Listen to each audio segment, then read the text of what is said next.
എല്ലാ കൂട്ടുകാർക്കും അക്ഷരമുറ്റത്തിന്റെ പുതിയൊരു അധ്യായത്തിലേക്ക് സ്വാഗതം. എല്ലാവരും സൂപ്പറായിട്ട് അക്ഷരമുറ്റം ക്വിസിന് പഠിക്കുകയാണ്, ശരിയല്ലേ? അക്ഷരമുറ്റം ക്വിസിന്റെ ഓരോ ലെവലിലും പങ്കെടുക്കാൻ ആവശ്യമായിട്ടുള്ള രീതിയിൽ ഓരോ അക്ഷരമുറ്റത്തിൽ നിന്നും മാക്സിമം ക്വസ്റ്റ്യൻസ് വരാൻ ചാൻസ് ഉള്ളത് നോക്കുകയാണ് ഈ ഒരു പങ്ക്തിയിൽ. അപ്പോൾ മക്കൾ ആദ്യമായിട്ടാണ് ഈ ഒരു വീഡിയോ കാണുന്നുണ്ടെങ്കിൽ ചേട്ടൻ ഇതിന് മുന്നേ ജൂണിലും ജൂലൈയിലും കുറച്ച് അക്ഷരമുറ്റത്തിന്റെ വീഡിയോസ് ചെയ്തിട്ടുണ്ടായിരുന്നു. അപ്പോൾ അതിന്റെ ലിങ്ക് ചേട്ടൻ മുകളിൽ കൊടുക്കുന്നുണ്ട്, പിന്നെ കമന്റിൽ കൊടുക്കുന്നുണ്ട്, പിന്നെ ഈ ഒരു വീഡിയോയുടെ അവസാനമായിട്ടും കൊടുക്കാം. ഓക്കെ, ജൂൺ മുതൽ ഓഗസ്റ്റ് വരെയുള്ള പേപ്പറുകളിൽ നിന്നും അക്ഷരമുറ്റത്തിൽ നിന്നുമാണ് കൂടുതൽ ക്വസ്റ്റ്യൻസ് അക്ഷരമുറ്റം ക്വിസിന് വരാൻ ചാൻസ്. അപ്പോൾ അക്ഷരമുറ്റത്തിൽ നിന്ന് വരാവുന്ന ക്വസ്റ്റ്യൻസ് നമ്മൾ എന്തായാലും നോക്കുന്നുണ്ട്. മക്കൾ എന്ത് ചെയ്യുക, പേപ്പറിൽ നിന്ന് വരാവുന്ന മറ്റ് ക്വസ്റ്റ്യൻസ് കൂടി ജസ്റ്റ് ഒന്ന് നോക്കണം. ഓക്കെ, അപ്പോൾ നമ്മൾ ഇന്ന് നോക്കുന്നത് ജൂലൈ 11 2024 ജൂലൈ 11 വന്ന അക്ഷരമുറ്റത്തിൽ നിന്നുള്ള ക്വസ്റ്റ്യനും ആൻസേഴ്സും ആണ്.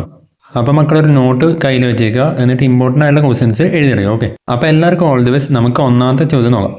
ഒന്നാമത്തെ ചോദ്യം ഇതാണ്: ലോക ജനസംഖ്യാ ദിനമായിട്ട് ആചരിക്കുന്നത് ഏത് ദിവസമാണ്? വേൾഡ് പോപ്പുലേഷൻ ഡേ എന്നാണ്. അപ്പം മക്കൾക്ക് എല്ലാവർക്കും ഉത്തരം കിട്ടിയിട്ടുണ്ടാവും. ജൂലൈ 11 നമ്മൾ ലോക ജനസംഖ്യാ ദിനമായിട്ട് ആചരിക്കുന്നത്. 2024 ലോക ജനസംഖ്യാ ദിനത്തിന്റെ തീം എന്ന് പറയുന്നത് leave no one behind, count everyone. അതായത് ആരെയും പിന്നിലാക്കരുത്, എല്ലാവരെയും എണ്ണത്തിലെടുക്കണം എന്നതാണ്. ഇനി നമുക്ക് അടുത്ത ക്വസ്റ്റ്യൻ നോക്കാം. യുനെസ്കോയുടെ സാഹിത്യ നഗരം എന്ന പദവി ലഭിച്ച ആദ്യത്തെ ഇന്ത്യൻ നഗരം ഏതാണ്? ചേട്ടനൊരു ക്ലൂ തരാം, അത് കേരളത്തിലാണ്. ഓക്കെ, ഉത്തരം എല്ലാവർക്കും കിട്ടിയിട്ടുണ്ടാവും. കോഴിക്കോടാണ്. ഓക്കെ, കോഴിക്കോടാണ് യുനെസ്കോയുടെ സാഹിത്യ നഗരമായിട്ട് തിരഞ്ഞെടുക്കപ്പെട്ടത്. മക്കൾ ഈ സ്ക്രീനിൽ കാണുന്ന ചിത്രത്തിൽ ഒരു തെരുവിന്റെ കഥ എന്നുണ്ട്, ശരിയല്ലേ? അപ്പൊ ഈ ഒരു തെരുവിന്റെ കഥ എന്ന് പറയുന്നത് SK പൊറ്റക്കാടിന്റെ പ്രശസ്തമായിട്ടുള്ള ഒരു രചനയാണ്. അതുകൂടി ജസ്റ്റ് ഒന്ന് ഓർത്താക്കുക. ഓക്കെ, സാഹിത്യ നഗരത്തിന്റെ ഔദ്യോഗിക കേന്ദ്രമായിട്ട് പ്രഖ്യാപിച്ചിരിക്കുന്നത് ആനക്കുളം സാംസ്കാരിക കേന്ദ്രത്തെയാണ്. 2004 ജൂൺ 23 കേരളത്തിന്റെ തദ്ദേശ സ്വയംഭരണ വകുപ്പ് മന്ത്രിയായിട്ടുള്ള MP രാജേഷാണ് ഇത് പ്രഖ്യാപിച്ചത്. അതുകൂടി ജസ്റ്റ് നിങ്ങൾ നോട്ട് ചെയ്യുക. ഓക്കെ, നമുക്ക് എല്ലാവർക്കും അറിയാം നീലഗ്രഹം എന്നറിയപ്പെടുന്നത് നമ്മുടെ ഭൂമിയാണ്, ശരിയല്ലേ? അങ്ങനെയാണെങ്കിൽ ഭൂമിയുടെ ഇരട്ട, അതായത് ട്വിൻ ഓഫ് ദി എർത്ത് എന്നറിയപ്പെടുന്ന ഗ്രഹം ഏതാണെന്നാണ് ചോദ്യം. ചേട്ടൻ ഉത്തരം പറയാണ് വീനസ് അഥവാ ശുക്രൻ. ഓക്കെ, ഇനി നമുക്ക് അടുത്ത ക്വസ്റ്റ്യൻ നോക്കാം. ഒരു പ്രത്യേക പ്രദേശത്തുള്ള സവിശേഷമായ ഉൽപ്പന്നങ്ങൾക്കാണ് GI ടാഗ് അഥവാ ജിയോഗ്രഫിക്കൽ ഇൻഡിക്കേഷൻ ടാഗ് നൽകുന്നത്. അങ്ങനെയാണെങ്കിൽ ചോദ്യം ഇതാണ്: ഏത് വനോൽപ്പന്നത്തിനാണ് ആദ്യമായിട്ട് ഈ ഒരു GI ടാഗ് ലഭിച്ചത്? ചേട്ടൻ ഒരു ക്ലൂ തരാം. അതായത് GI ടാഗ് എന്ന് പറയുന്നത് ഒരു സ്ഥലമായിട്ടായിരിക്കും ബന്ധമുള്ളത്. കേരളത്തിലെ ഒരു സ്ഥലമായിട്ടാണ് ഇതിന് ബന്ധമുള്ളത്. കുറച്ചു പേർക്ക് ഈ ഒരു പടം കണ്ടപ്പോൾ ഉത്തരം മനസ്സിലായിട്ടുണ്ടാവും. അതായത് നിലമ്പൂർ തേക്കാണ്. ഓക്കെ, ഈ അടുത്താണ് നമ്മുടെ ലോക്സഭാ തെരഞ്ഞെടുപ്പ് കഴിഞ്ഞത്, ശരിയല്ലേ? അപ്പോൾ ഇനി അടുത്ത ചോദ്യം ലോക്സഭാ തെരഞ്ഞെടുപ്പിനെ കുറിച്ചാണ്. ഇക്കഴിഞ്ഞ ലോക്സഭാ തെരഞ്ഞെടുപ്പിൽ ഏറ്റവും കൂടുതൽ ഭൂരിപക്ഷത്തിൽ ജയിച്ച MP ആരായിരുന്നു എന്നാണ് ചോദ്യം. ഉത്തരം ശങ്കർ ലാൽവാണിയാണ്. ഓക്കെ, അപ്പോൾ ഇൻഡോറിൽ നിന്ന് മത്സരിച്ച ഇദ്ദേഹത്തിന് 11,75,000 വോട്ടുകളുടെ ഭൂരിപക്ഷമാണ് ലഭിച്ചത്. ഇതിന്റെ ഒരു റീസൺ എന്ന് പറയുന്നത് ഇവിടുത്തെ കോൺഗ്രസ് സ്ഥാനാർത്ഥി പത്രിക പിൻവലിക്കുകയുണ്ടായി. ഓക്കെ, അപ്പോൾ അതാണ്. 2024 ഇലക്ഷനിൽ ഏറ്റവും കുറവ് ഭൂരിപക്ഷത്തിൽ ജയിച്ചത് മുംബൈ നോർത്ത് വെസ്റ്റിൽ നിന്നും മത്സരിച്ച് ജയിച്ച രവീന്ദ്ര ദത്താറാം വൈഗറാണ്. 48 വോട്ടുകളുടെ ഭൂരിപക്ഷത്തിലാണ് ഇദ്ദേഹം ജയിച്ചത്. ഇതിനോടനുബന്ധിച്ചാണ് അടുത്ത ചോദ്യവും. ഓക്കെ, അപ്പോൾ ഈ ഇൻഡോറിലെ തെരഞ്ഞെടുപ്പിൽ ഒരുപാട് വോട്ട് നോട്ടയ്ക്ക് കിട്ടുകയുണ്ടായി. ഓക്കെ, അതായത് നമ്മുടെ വോട്ടിംഗ് മെഷീന്റെ താഴെയായിട്ട് ഈ ഒരു നോട്ടയും കൊടുത്തിട്ടുണ്ടാവും. അപ്പോൾ ചോദ്യം ഇതാണ്: എന്താണ് ഈ ഒരു നോട്ടയുടെ പൂർണ്ണരൂപം, ഫുൾ ഫോം എന്താണെന്നാണ് പറയുന്നത്. ചേട്ടൻ ഉത്തരം പറയാണ് നൺ ഓഫ് ദി എബോ ആണ്. ഓക്കെ, അതായത് മുകളിൽ പറഞ്ഞ ആരെയും ഇഷ്ടമല്ലെങ്കിലാണ് നമ്മൾ നോട്ടയ്ക്ക് കുത്തുന്നത്. അപ്പോൾ നൺ ഓഫ് ദി എബോ, അതാണ് നോട്ടയുടെ പൂർണ്ണരൂപം. മക്കൾക്ക് എല്ലാവർക്കും അറിയാം ലോക ജനസംഖ്യ കൂടി വരികയാണ്, ശരിയല്ലേ? വേൾഡ് പോപ്പുലേഷൻ 100 കോടി തികഞ്ഞത് 1800-ലാണ്. അങ്ങനെയാണെങ്കിൽ വേൾഡ് പോപ്പുലേഷൻ 500 കോടി തികഞ്ഞത് ഏത് ദിവസമാണ്? ആ വർഷവും മാസവും ദിവസവും വേണം. ഓക്കെ, അപ്പോൾ ദിവസത്തിന് ഈ ഒരു ജനസംഖ്യാ ദിനമായിട്ട് ഒരു ബന്ധമുണ്ട്. അപ്പോൾ ചേട്ടൻ ആൻസർ പറയാണ് 1987 ജൂലൈ 11-നാണ്. ഓക്കെ, അപ്പോൾ അതിന്റെ ഓർമ്മയ്ക്കാണ് ജൂലൈ 11 ലോക ജനസംഖ്യാ ദിനമായിട്ട് ആചരിക്കുന്നത്. അടുത്ത ചോദ്യം ഇതാണ്: നമ്മുടെ ജലഗതാഗത വകുപ്പിന്റെ ബോട്ടുകളിൽ സഞ്ചരിക്കുന്ന സമയത്ത് പുസ്തകങ്ങൾ വായിക്കാൻ സൗകര്യമൊരുക്കുന്ന പദ്ധതിയുടെ പേരെന്താണ്? അപ്പൊ മക്കള് കറക്റ്റായിട്ട് ഈ ഒരു ചിത്രം നോക്കിയിട്ടുണ്ടെങ്കിൽ മനസ്സിലായിട്ടുണ്ടാവും. പുസ്തകത്തോണി എന്നാണ് ആ ഒരു പദ്ധതിയുടെ പേര്. അടുത്ത ചോദ്യം ഇതാണ്: ഇന്ത്യയിൽ ഒരുപാട് നദികളുണ്ട്, ശരിയല്ലേ? അപ്പൊ ഇതിൽ ഒരു നദിയെ കേന്ദ്ര ജലശക്തി മന്ത്രാലയം ഇഫ്ലോ എന്ന പാരിസ്ഥിതിക നിരീക്ഷണ സംവിധാനം ഉപയോഗിച്ച് നിരീക്ഷിക്കുന്നുണ്ട്. അപ്പോൾ ഏതാണ് ആ നദി എന്നാണ് ചോദ്യം. അപ്പൊ നിങ്ങൾ ഇങ്ങനത്തെ ക്വസ്റ്റ്യൻ വരികയാണെങ്കിൽ എന്ത് ചെയ്യണം? നിങ്ങൾക്ക് അറിയത്തുണ്ടാവില്ല, എന്നാലും നിങ്ങൾ ഗസ് ചെയ്യണം. ഓക്കെ, അപ്പൊ നിങ്ങൾ എന്ത് ചെയ്യുക? അറിയുന്ന ഒരു നദിയുടെ പേരെഴുതാം. ഇന്ത്യയിലെ ഏറ്റവും പ്രധാനപ്പെട്ട നിങ്ങൾക്ക് അറിയുന്ന ഒരു നദിയുടെ പേരെഴുതാം. ശരിയാവും. എല്ലാ മക്കളും എഴുതിയെന്ന് വിചാരിക്കുന്നു. ഗംഗയാണ് ആൻസർ. ഓക്കെ, അപ്പൊ നിങ്ങൾക്ക് ചിലപ്പോൾ അറിയുന്നുണ്ടാവില്ല, പക്ഷെ നിങ്ങൾ ഗസ് ചെയ്തിട്ട് ശരിയായിട്ടുണ്ടാവും. അപ്പൊ അങ്ങനെയാണ് ചില ക്വസ്റ്റ്യനെ ആൻസർ ചെയ്യുക. നമുക്ക് അറിയുന്നുണ്ടാവില്ല, പക്ഷെ നമുക്ക് ഗസ് ചെയ്ത് ശരിയാക്കാം. അപ്പോൾ കഴിഞ്ഞ ക്വസ്റ്റ്യൻ ചില കൂട്ടുകാർ ഗസ് ചെയ്തിട്ടുണ്ടാവില്ല. അപ്പോൾ അങ്ങനെ മടിക്കേണ്ട കാര്യമൊന്നുമില്ല. ഓക്കെ, അപ്പോൾ നമ്മൾ ഗസ് ചെയ്യാൻ പോവാണ്. അപ്പോൾ ഗസ് ചെയ്തിട്ടാണ് നമ്മൾ ഈ ഒരു ക്വസ്റ്റ്യൻ ആൻസർ കണ്ടുപിടിക്കുന്നത്. ക്വസ്റ്റ്യൻ ഇതാണ്: ടാക് 003 എന്ന് പറയുന്ന ലോകാരോഗ്യ സംഘടന അംഗീകരിച്ച വാക്സിൻ ഏത് രോഗത്തിനെതിരെയുള്ളതാണ്? അപ്പോൾ നമ്മൾ എങ്ങനെയാണ് ഗസ് ചെയ്യുന്നത്? ഈ ഒരു ചിത്രത്തിൽ നിങ്ങൾക്ക് കാണാം, കൊതുകിനെ കാണാം, ശരിയല്ലേ? അപ്പോൾ കൊതുക് പരത്തുന്ന നിങ്ങൾക്കറിയാവുന്ന ഒരു രോഗത്തിന്റെ പേരെഴുതുക. അപ്പോൾ നമുക്ക് ശരിയാക്കാം. ട്രൈ ചെയ്ത് എല്ലാവരും ട്രൈ ചെയ്ത്. അങ്ങനെ ട്രൈ ചെയ്താൽ മാത്രമേ കിട്ടൂ. ഓക്കെ, അപ്പോൾ നമ്മൾ ഗസ് ചെയ്യാണ്. ഓക്കെ, നിങ്ങൾ എല്ലാവരും ഗസ് ചെയ്യും, അല്ലെങ്കിൽ മക്കളെ ഗസ് ചെയ്യുക, ഗസ് ചെയ്തിട്ട് കമൻറ്റ് ചെയ്യുക. ഓക്കെ, അപ്പോൾ നിങ്ങൾ എല്ലാവരും ഗസ് ചെയ്യുക, ഗസ് ചെയ്തിട്ട് ഉത്തരം കമൻറ്റ് ചെയ്യണം. ഓക്കെ, അപ്പോൾ ചേട്ടൻ്റെ ആൻസർ ശരിയാണോ തെറ്റാണോ എന്ന് നിങ്ങൾക്ക് റിപ്ലൈ ചെയ്യാം.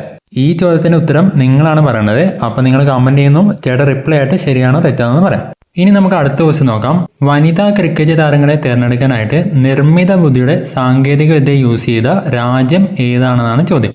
ചേട്ടൻ ഉത്തരം പറയാണ് ഇംഗ്ലണ്ട് ആണ്. ഓക്കെ, ഇനി നമുക്ക് അടുത്ത ദിവസം നോക്കാം. ഇന്ത്യയിൽ ആദ്യമായിട്ട് നക്ഷത്ര സഭ എന്ന പേരിൽ ആസ്ട്രോ ടൂറിസം ക്യാമ്പയിൻ നടപ്പാക്കുന്ന സംസ്ഥാനം ഏതാണ്? ആസ്ട്രോ ടൂറിസം എന്ന് വെച്ചാൽ മനസ്സിലായോ? അതായത് വാന നിരീക്ഷണത്തിനൊക്കെ ഇൻട്രസ്റ്റ് ഉള്ള ആൾക്കാരില്ലേ, അപ്പോൾ അവരെ ആകർഷിക്കാനായിട്ട് ഒരു ക്യാമ്പയിൻ നടത്തുകയാണ്. അതിനാണ് ആസ്ട്രോ ടൂറിസം എന്ന് പറയുന്നത്. അപ്പോൾ എവിടെയാണ് ഈ ഒരു നക്ഷത്ര സഭ എന്ന പേരിൽ ആസ്ട്രോ ടൂറിസം ക്യാമ്പയിൻ നടക്കുന്നത്? ആ ഒരു സംസ്ഥാനത്തിൻ്റെ പേരാണ് എഴുതേണ്ടത്. അപ്പോൾ ഉത്തരം എന്ന് പറയുന്നത് ഉത്തരാഖണ്ഡാണ്. ഓക്കെ, നമ്മൾ നേരത്തെ ലോക ജനസംഖ്യ 100 കോടി തികഞ്ഞത് 1800-ലാണെന്ന് പറഞ്ഞു, ശരിയല്ലേ? അങ്ങനെയാണെങ്കിൽ ഇന്ത്യയിൽ ജനസംഖ്യ 100 കോടി തികഞ്ഞ വർഷം ഏതാണ്? അതാണ് ചോദ്യം. അപ്പോൾ ചേട്ടൻ ഉത്തരം പറയാണ് 1996 ഓക്കെ, അപ്പോൾ 1996-ലാണ് ഇന്ത്യയുടെ ജനസംഖ്യ 100 കോടി പിന്നിട്ടത്. ഇനി നമുക്ക് അടുത്ത ചോദ്യം നോക്കാം. എൽനീനോ പ്രതിഭാസത്തെ തുടർന്നുണ്ടായ വരൾച്ചയെ ദേശീയ ദുരന്തമായി പ്രഖ്യാപിച്ച രാജ്യം ഏതാണ്? അതാണ് ചോദ്യം. ഉത്തരം സിംബാബ്വെയാണ്. ഓക്കെ, അടുത്ത ചോദ്യം ഇതാണ്. നമുക്ക് എല്ലാവർക്കും അറിയാം, പവിഴപ്പുറ്റുകൾ എന്ന് പറയുന്നത് ജൈവ വൈവിധ്യങ്ങളുടെ ഒരു കലവറയാണ്, ശരിയല്ലേ? അങ്ങനെ ഓസ്ട്രേലിയയിലുള്ള ഗ്രേറ്റ് ബാരിയർ റീഫിനെ സംരക്ഷിക്കാനായിട്ട് ഒരു പ്രത്യേകതരം ജീവികളെ കൊന്നൊടുക്കുന്നുണ്ട്. ഏത് തരം ജീവികളെയാണ് ഈ ഒരു ഗ്രേറ്റ് ബാരിയർ റീഫിനെ സംരക്ഷിക്കാനായിട്ട് കൊന്നൊടുക്കുന്നത്? ചേട്ടനൊരു ക്ലൂ തരാം. ഓക്കെ, ഈ ഒരു പടത്തിലുണ്ട്. പിന്നെ നിങ്ങൾക്ക് ചിലപ്പോൾ നിങ്ങൾ കടപ്പുറത്ത് പോയാൽ കിട്ടിയിട്ടുണ്ടാവും. ഓക്കെ, അപ്പോൾ ഏതാണ് ആ ഒരു ഓർഗാനിസം എന്നാണ് പറയുന്നത്. അപ്പോൾ ചേട്ടൻ ഉത്തരം പറയാണ് നക്ഷത്ര മത്സ്യമാണ്. Okay, star fish. നമുക്ക് എല്ലാവർക്കും അറിയാം, ഏറ്റവും കൂടുതൽ ജനസംഖ്യയുള്ള രാജ്യം എന്ന പദവിക്ക് വേണ്ടി ഇന്ത്യയും ചൈനയും ഭയങ്കര കോമ്പറ്റീഷനാണ്, ശരിയല്ലേ? അങ്ങനെയാണെങ്കിൽ ഏറ്റവും കുറവ് ജനസംഖ്യയുള്ള രാജ്യം ഏതാണ്? അതാണ് ചോദ്യം. അപ്പോൾ ചേട്ടൻ ഉത്തരം പറയാണ് വത്തിക്കാൻ സിറ്റിയാണ്. ഓക്കെ, വെറും 526 പേര് മാത്രമാണ് ഇവിടുത്തെ ജനസംഖ്യ എന്ന് പറയുന്നത്. അതായത് നമ്മുടെ ഒരു വാർഡിലുള്ള ആൾക്കാർ പോലും ഉണ്ടാവില്ല. നമ്മുടെ രാജ്യത്തെ പലതരത്തിലുള്ള ട്രൈബൽ വിഭാഗങ്ങളുണ്ട്, ശരിയല്ലേ? അതിലൊന്നാണ് ഈ ഷോംപെൻ ട്രൈബ് എന്ന് പറയുന്നത്. അപ്പോൾ ഇവർ ആദ്യമായിട്ട് വോട്ട് ചെയ്യുന്നത്, പൊതു തെരഞ്ഞെടുപ്പിൽ വോട്ട് ചെയ്യുന്നത് 2024 ലോക്സഭാ തെരഞ്ഞെടുപ്പിലാണ്. അങ്ങനെയാണെങ്കിൽ ചോദ്യം ഇതാണ്: എവിടെയാണ് ഈ ഒരു ഷോംപെൻ ട്രൈബ് വിഭാഗത്തിൽപ്പെട്ടവർ ജീവിക്കുന്നത്? അപ്പോൾ ചേട്ടൻ ഉത്തരം പറയാണ് ആൻഡമാൻ ആൻഡ് നിക്കോബാർ ഐലൻഡിലാണ് ഇവർ താമസിക്കുന്നത്. അടുത്ത ചോദ്യം ഇതാണ്: കുട്ടികളിലുള്ള പഠന സ്വഭാവ വൈകല്യ നിവാരണത്തിനായിട്ട് ഹോമിയോ വകുപ്പ് ആരംഭിച്ച പദ്ധതിയുടെ പേരെന്താണ്? ഉത്തരം സദ്ഗമയാണ്. ഓക്കെ, അടുത്ത ചോദ്യം ഇതാണ്: ജിയോയിഡ് അനോമലി എന്ന് വിളിക്കപ്പെടുന്ന ഗുരുത്വാകർഷണ ഗർത്തം ഏത് സമുദ്രത്തിലാണ് കാണപ്പെടുന്നത്? അപ്പോൾ ഈ ജിയോയിഡ് എന്ന് വെച്ചാൽ മനസ്സിലാവും. ജിയോയിഡ് എന്ന് വെച്ചാൽ ബേസിക്കലി ഭൂമിയുടെ ആകൃതിക്ക് പറയുന്ന പേരാണ്. അത് നിങ്ങൾ ഓർത്ത് വെക്കുക. ഓക്കെ, അപ്പോൾ ഇവിടെ പറയുന്നത് ജിയോയിഡ് അനോമലി. അപ്പോൾ ഇവിടെ എന്താ സംഭവിക്കുന്നത്? ഭൂഗുരുത്വാകർഷണം കുറയുമ്പം ആ സ്ഥലത്ത് സമുദ്രത്തിന്റെ ഉപരിതലം ചുരുങ്ങി ഒരു ഗർത്തം പോലെയാണ്. അപ്പോൾ ഒരു ഗർത്തം പോലെ ആകുമ്പോൾ എന്ത് സംഭവിക്കും? അടുത്തുള്ള ഏരിയ എന്നുള്ള വെള്ളം അങ്ങോട്ട് പോകും, ശരിയല്ല? ഈ ഒരു പ്രതിഭാസം കാണുന്നത് ഏത് സമുദ്രത്തിലാണെന്നാണ് ചോദ്യം. ശരിക്കും ഇത് നമുക്ക് ഗസ് ചെയ്യാനേ ഉള്ളൂ. ഓക്കെ, അപ്പോൾ നമ്മളൊരു സമുദ്രത്തിനെ കുറിച്ചാണ് ചോദിക്കുന്നത്. അപ്പോൾ ആർക്കും അറിയാൻ ചാൻസ് കുറവാണ്. ഓക്കെ, അപ്പോൾ അങ്ങനെയാണെങ്കിൽ എന്തായിരിക്കും? നമുക്കറിയാവുന്ന ഒരു സമുദ്രമായിരിക്കും. അങ്ങനെയാണെങ്കിൽ ഏതായിരിക്കും? അത് ഇന്ത്യൻ മഹാസമുദ്രമായിരിക്കും. അപ്പോൾ അത് ശരിയാണ്, ഇന്ത്യൻ മഹാസമുദ്രമാണ് ഇതിൻ്റെ ആൻസറായിട്ട് വരുന്നത്.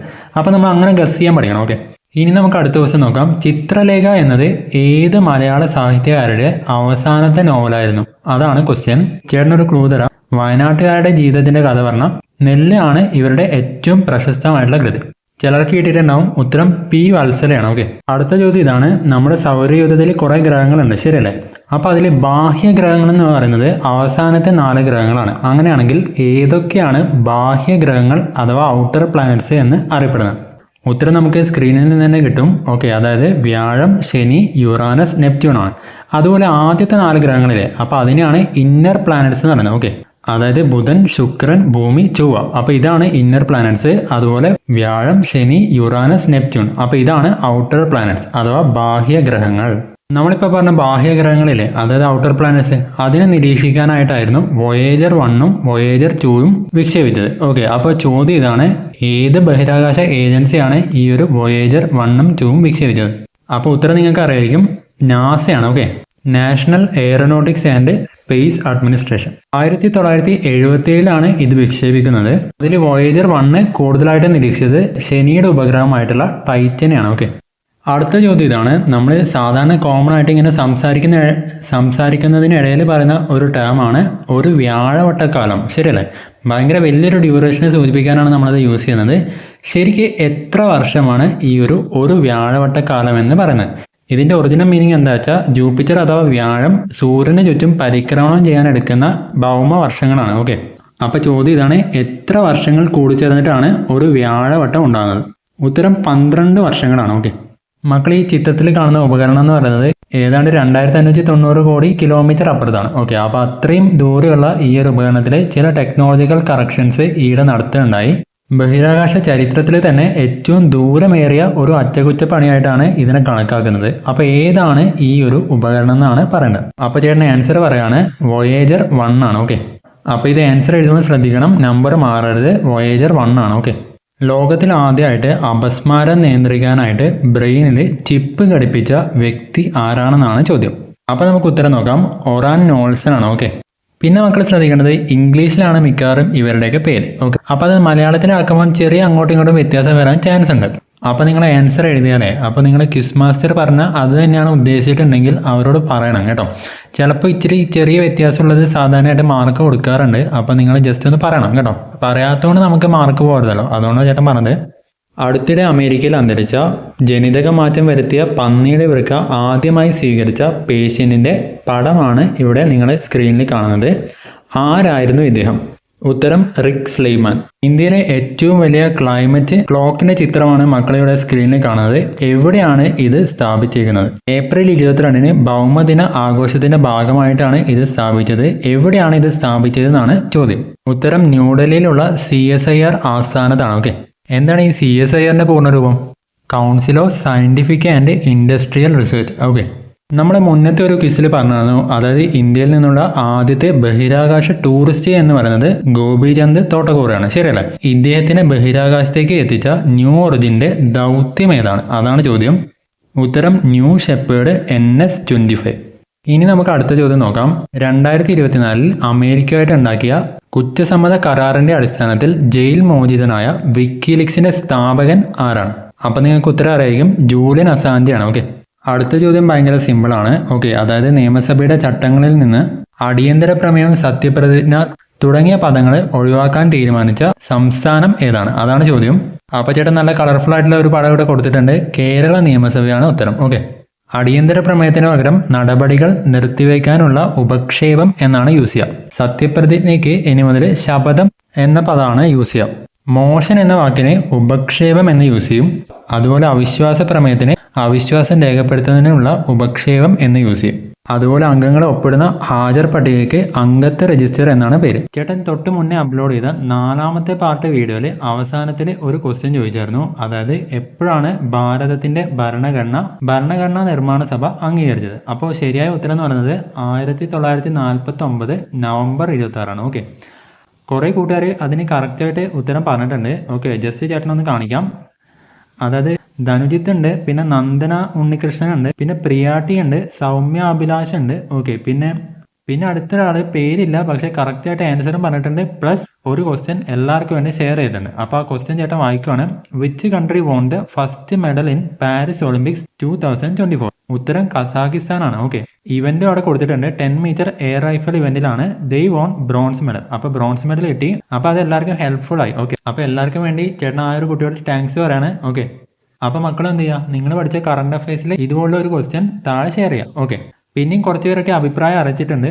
റജിനാവ് ഉണ്ട്, പിന്നെ ഹിബ ഹെന്ന ഉണ്ട്, പിന്നെ അല്ലാന്നു ഉണ്ട്, ആതിര ഉണ്ട്. ഓക്കെ, പിന്നെ കവിത ദാമോദരൻ ഉണ്ട്, പിന്നെ ഷിബു ഉണ്ട്. ഓക്കെ, അപ്പോൾ മിക്കവാറും ഇത് നിങ്ങളെ പേരൻസിന്റെ പ്രൊഫൈൽ ആയിരിക്കും. ഓക്കെ, അപ്പോൾ അതുകൊണ്ട് എന്ത് ചെയ്യുക, നിങ്ങൾ ആൻസർ ചെയ്യുമ്പോൾ നിങ്ങളുടെ പേര് കൂടി ജസ്റ്റ് ഒന്ന് കമന്റ് ചെയ്യുക. ഓക്കെ, അപ്പോൾ അങ്ങനെയാണ് ചേട്ടൻ അടുത്ത വീഡിയോയിൽ ആ ഒരു പേര് എടുത്ത് പറഞ്ഞതാണ്. ഓക്കെ, അപ്പോൾ നമ്മൾ ഇന്നൊരു ക്വസ്റ്റ്യൻ ചോദിച്ചിട്ടുണ്ടായിരുന്നു ഈ ഒരു വീഡിയോയുടെ ഇടയിൽ. അപ്പോൾ നിങ്ങൾ ആൻസർ കമന്റ് ചെയ്യുക, പ്ലസ് നിങ്ങൾ പഠിച്ച കറണ്ട് അഫയേഴ്സിലുള്ള ഒരു ക്വസ്റ്റ്യൻ കൂടി ഷെയർ ചെയ്യുക. ഓക്കെ, പിന്നെ ഉത്തരം ഇടുമ്പോൾ പറ്റുവാണെങ്കിൽ നിങ്ങളെ പേര് കൂടി മെൻഷൻ ചെയ്യണം. അപ്പോൾ നമ്മൾ 2024 ജൂലൈ 11 വന്ന അക്ഷരമുറ്റത്തിലെ വരാവുന്ന മാക്സിമം ക്വസ്റ്റ്യൻസ് കവർ ചെയ്തിട്ടുണ്ട്. ഇനി നിങ്ങൾക്ക് എന്തെങ്കിലും ആഡ് ചെയ്യാനുണ്ടെങ്കിൽ അതും കൂടി നിങ്ങൾ എന്ത് ചെയ്യുക, ജസ്റ്റ് കമൻറ്റ് ചെയ്യുക.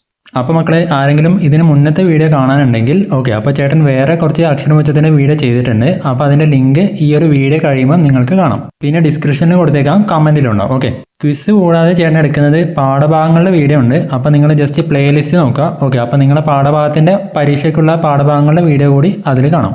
പിന്നെ ചേട്ടൻ ഇത് റെക്കോർഡ് ചെയ്യുന്നത് മൊബൈലാണ്. ഓക്കെ, അപ്പോൾ സൗണ്ട് ചിലപ്പോൾ കൂടിയും കുറഞ്ഞൊക്കെ വരാനുള്ള ചാൻസ് ഉണ്ട്. അപ്പോൾ അത് മക്കൾ അഡ്ജസ്റ്റ് ചെയ്യുമെന്ന് വിചാരിക്കുന്നു. എന്തായാലും വീഡിയോയിൽ മാക്സിമം കണ്ടന്റ് ഇൻക്ലൂഡ് ചെയ്യാൻ ചേട്ടൻ നോക്കാറുണ്ട്.